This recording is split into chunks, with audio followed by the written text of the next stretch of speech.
Time now for today's strategy session. We're taking a quick look at the mixed picture for several U.S.-listed Chinese stocks this morning as investors weigh the impact of fresh tariffs ordered by President Trump overnight. Hong Kong stocks dropped from a 4-month high as fears of an all-out trade war grow. Where do negotiations go from here, and what does it mean for the two economies in the meantime? Joining us now, we've got Brian McCarthy, Macrolens chief strategist, and not just the two economies, of course, the two largest economies in the world by GDP here. So into your evaluation of how we're seeing the trade tensions play out early innings right now, where are some of the most exposed equity market plays as of this juncture?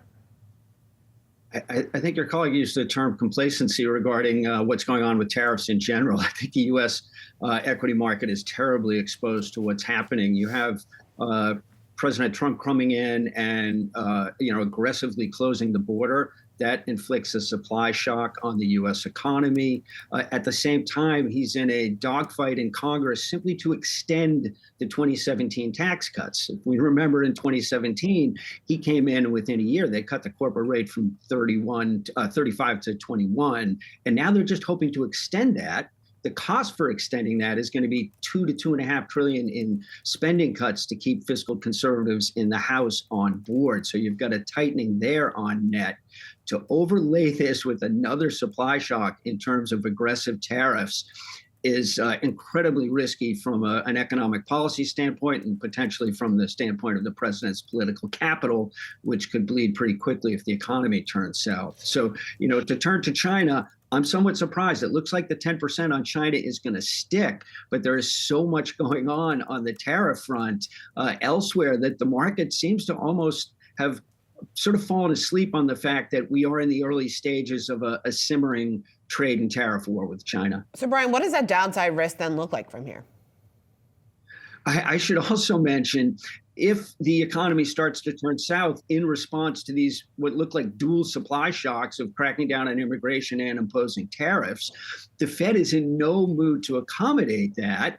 A number of FOMC members have suggested that coming off the high inflation we've had, they're going to, look critically at any price pressures coming from these, cost effects from immigration and tariff, which is another problem for this policy cocktail. So I would go so far as to say I think the highs are in for U.S. equities, and the downside is pretty considerable if President Trump's his bite turns out to be as bad as his bark has been on these tariffs. The next question, obviously, is what does he mean by reciprocal tariffs? What's that going to look like? Could be extremely complicated and pretty onerous if he follows through on some of the things he's hinting at. So we're talking about 5% drawdown, 10% drawdown? Oh, if the economy turns into recession and the Fed isn't quick to respond, 20% easily. That's sort of a standard, recessionary downturn. But Brian, how likely is that, though? The Fed puts a long way away right now. Yeah.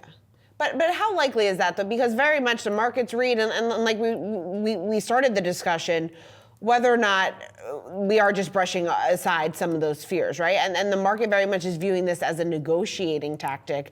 I guess, what is that then tipping point that no longer it shows it, and we start to see maybe the truer hand potentially of the Trump administration, depending on how this plays out? Sure. To be clear, 2 or 3 weeks ago, I was in the negotiating ploy camp. It did prove to be a negotiating ploy with regards to the 25% tariffs on Canada and Mexico. But as I said, it looks like the 10% on China is going to stick. At some point, there will be some discussions about what comes next there, but it looks like, nothing good coming out of that relationship anytime soon. I think the trigger could be these, let me just say last night's announcement on steel was more aggressive, steel and aluminum more aggressive than expected.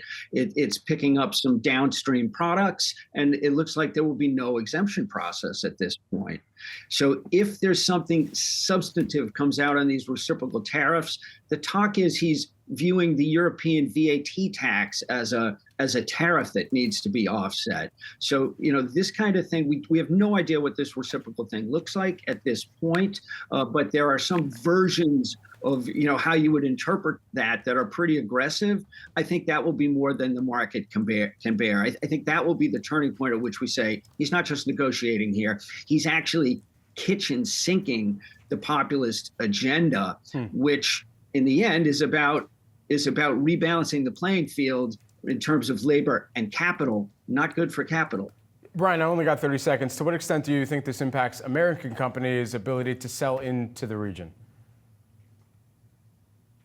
Again, the things with China are on a sort of a simmer right now. If that picks up, China is, the Wall Street Journal reported today they're already developing a laundry list of ways they could hit U.S. tech companies. The usual suspects would be in the crosshairs. They, a little shot across the bow of Google recently, NVIDIA, same, not substantial yet, but they're signaling, we can do things that can really hurt the business that U.S. multinationals do in China. Apple's at the center of that, and are vulnerable if this sort of goes off the rails. So, China's sort of a separate issue. The reciprocal tariffs, I think, are a big macro problem.